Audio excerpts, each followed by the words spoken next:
Hello বন্ধুরা, তোমাদের ভাই চলে এসেছে নতুন একটি ব্লগ নিয়ে। আজকের ব্লগটা খুব মিষ্টি হবে, কারণ আজকে আমরা পূজার বৌভাতে যাচ্ছি, সেই চাঁদপাড়ায়, অনেকটা দূর আমাদের নিউ ব্যারাকপুর থেকে। তা আজকে কিন্তু আমি ট্রেনে করে যাব। দেখি ট্রেন এখন ভিড় থাকে না ফাঁকা থাকে, বাট ট্রেনে করেই আজকে যেতে হবে। আজকে আর কোনো অপশান নেই যাওয়ার। কিছুক্ষণ অপেক্ষার পর ট্রেন মহারাজ চলে এসছে নিউ ব্যারাকপুর স্টেশনে। আমি এখন এখান থেকে ট্রেনে উঠে পড়বো, আর সামনের মধ্যমগ্রাম স্টেশন থেকে অমল আর অভিজিৎ দা উঠে পড়বে। তারপরে একসঙ্গে আমরা ট্রেনে করে চাঁদপাড়া যাব।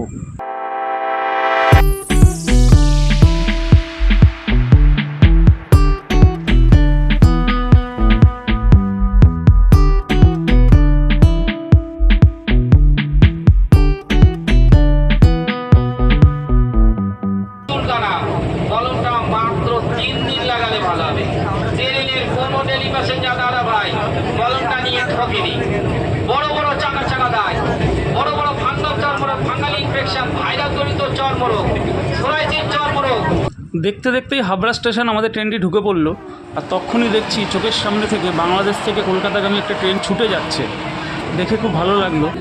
এবং আমি আর অমল দুজনে মিলে ট্রেনের মধ্যে বসে আছি। বসে বসে অমল গেম খেলছে, আমি এদিক সেদিক দেখছি। বাইরের সিনারিটাও খুব ভালো লাগছে দেখতে। অ্যাকচুয়ালি বারাসাত পার করার পরেই দুদিকে পুরো গ্রিনিশ হয়ে যায়, দেখতে খুব ভালো লাগে। আমরা তিনজন এখন মসলন্দপুর স্টেশনে নেমে পড়লাম। এখান থেকে আমরা ভ্যানে করে পূজার বাড়িতে যাব, তারপরে ওখান থেকে আমরা রিসেপশনের জন্য বেরাবো। ওখানে সেঞ্চুরি খাও, ছানার জিলাপি ওই বোতলের মধ্যে শুনেছি নাকি আমাদের শুনি নাকি একবার অমলদা দুবার অমলদা না বলছে এই দোকানে ছানা জিলাপি খুব ভালো, একটু টেস্ট করে দেখি। এই আমাদের ছানা জিলাপিটা চলে আসলো এই যে প্লেটে। যশোরের ছানা জিলাপি নাম করা যায় তো কাকা? মচলন্দপুরের নাম করা ছানার জিলাপি খেয়ে আমরা চাঁদপাড়াতে পূজার রিসেপশনে পৌঁছে গেলাম। অবশেষে আমরা চলে আসলাম আজকে পূজার বৌভাতে। আমি বান্টি আর দুবার না একবার অমলদা আর আমাদের সেট বিশ্বজিৎ দা। পূজার রিসেপশনে আমার গ্র্যান্ড এন্ট্রি হচ্ছে। আমি এন্ট্রি নিতে নিতে দেখছি এখানের অ্যাম্বিয়েন্স খুব সুন্দর ডেকোরেশন করেছে, এবং লাইটিং থেকে শুরু করে প্যান্ডেল দুটোই দারুণ হয়েছে। এখানে পূজা যদি ভিডিও শ্যুট করতে চায়, খুব দারুণ ভিডিও শট এখান থেকে বেরাবে, এবং ফটোশ্যুটও খুব ভালো বেরাবে এখান থেকে। তা দেখা যাক পূজা আজকে কতটা আমাদেরকে সময় দেয় ভিডিও এবং ফটোশ্যুট করার জন্য। ক্যামেরাটা গিম্বেলের মধ্যে সেট করতে করতেই দেখি পূজা রানী এসে হাজির। আজকে পূজা এবং কৌশিক দুজনকেই খুব দারুণ লাগছে দেখতে। ওদের ড্রেস, ওদের মেকআপ খুব সুন্দর হয়েছে। ফটো ভিডিও দুটোই আজকে খুব ভালো আসবে আশা করি। তা চলো দেরি না করে আগে ফটোশ্যুট এবং ভিডিও শ্যুটগুলো কমপ্লিট করি, তারপরে তোমাদেরকে দেখাচ্ছি আমরা কী কী শ্যুট করলাম আজকে এখানে।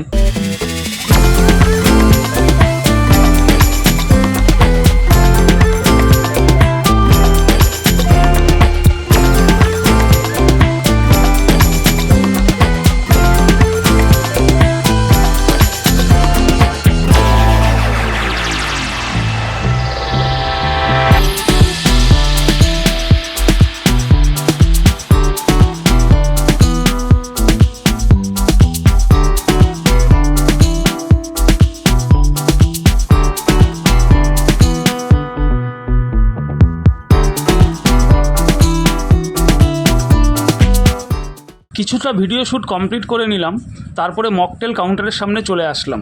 বাইরে যা গরম, তাই এখানে আসলাম শরীরটাকে ঠান্ডা করার জন্য। 2-3টে মকটেল খেলাম, খেয়ে আবার ফটোশ্যুট করার জন্য পূজার সামনে চলে গেলাম। মকটেল কাউন্টার থেকে বেরাতে না বেরাতেই বাপিদার সঙ্গে দেখা, এবং বাপিদা মাঝ রাস্তায় আমাকে ধরল। তাই বাপিদা এবং দিদিদের কিছু ভিডিও শ্যুট করে দিলাম। এবার আবার পূজা আর কৌশিকের কিছু ডুয়েট ভিডিও ক্যাপচার করব, এবং তোমাদেরকেও দেখাবো। তোমরা কিন্তু দেখে আমাকে জানিও কেমন হয়েছে এদের ভিডিওগুলো।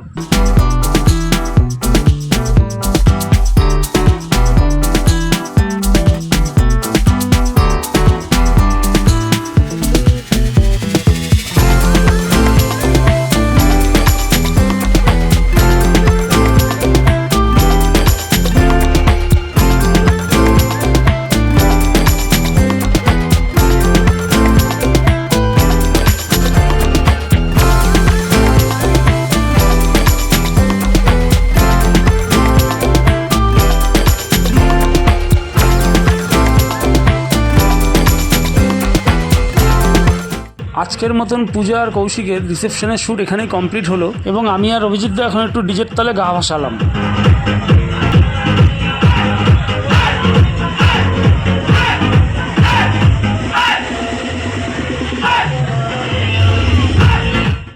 রাত এখন 2:30, রাস্তা পুরো ফাঁকা। আমরা এখন চাঁদপাড়া থেকে নিউ ব্যারাকপুরের উদ্দেশ্যে রওনা দিচ্ছি। তো বন্ধুরা, তোমরা যারা যারা এই ভিডিওটি দেখলে, যদি তোমাদের ভিডিওটি ভালো লাগে তাহলে আমাকে অবশ্যই লাইক এবং কমেন্ট করো।